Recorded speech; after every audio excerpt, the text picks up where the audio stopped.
Hey guys, welcome to 2020. Okay, a bit late for me, I guess. I know it's about 2 weeks in.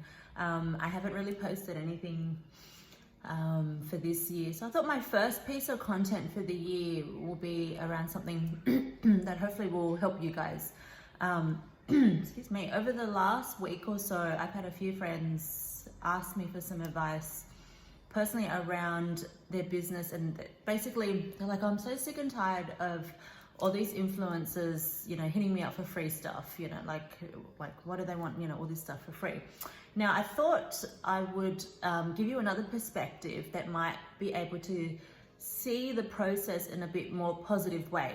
Now, I can understand and appreciate totally from any business's perspective when they're like, it's just like, why do these guys always ask for free stuff, But if we actually peel back the surface request and really try and understand the process for what it is, maybe it might give you guys a more positive outlook and understanding to why this sort of happens. So obviously off the back of what we spoke about late last year around influencers that just want to give you exposure. So now we're going to flip it, and I'm going to give you guys another perspective to understand.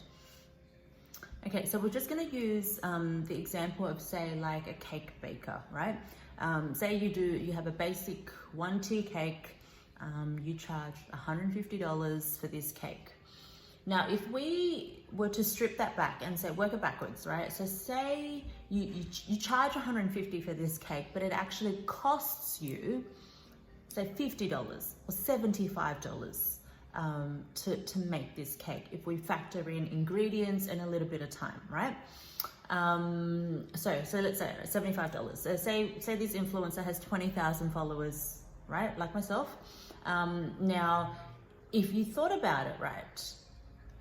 Would you pay, actually, no, let's strip that back even further, right? 20,000 followers. Now, we all know that not all 20,000 people are going to see it, right? So let's strip that back and even just say like 20% of people saw it. So what's that? 4,000 people. So would you pay $75 for 4,000 people to see your product? Right? Okay, sorry, so I had to go grab a calculator and actually work that out. Okay, so $75 divided by 4,000 people is roughly 2 cents, right? So would you pay 2 cents per view? When you think about it that way, it's actually not bad, right?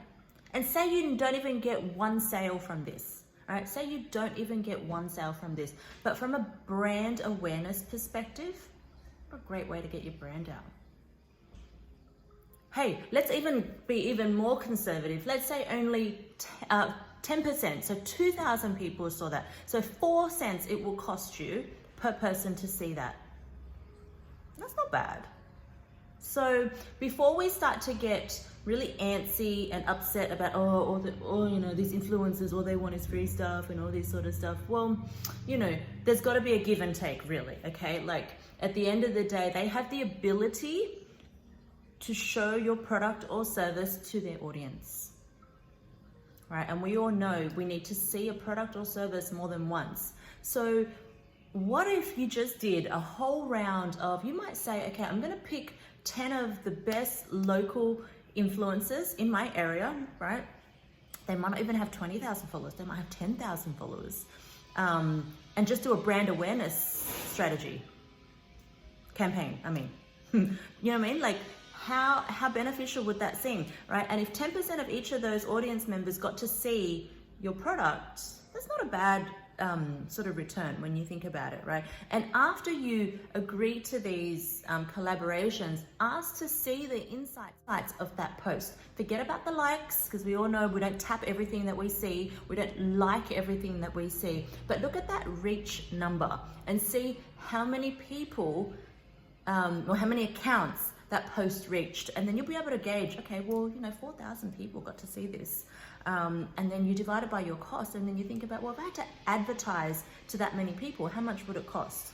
So yeah, so I hope that's helped you guys, and you know, it's another perspective, because you know, coming into the new year, it's a great time for us to want to sort of get our businesses up and running again, jumpstart it, you know, give it a little bit more oomph this year. So something to consider. Yeah, see you guys.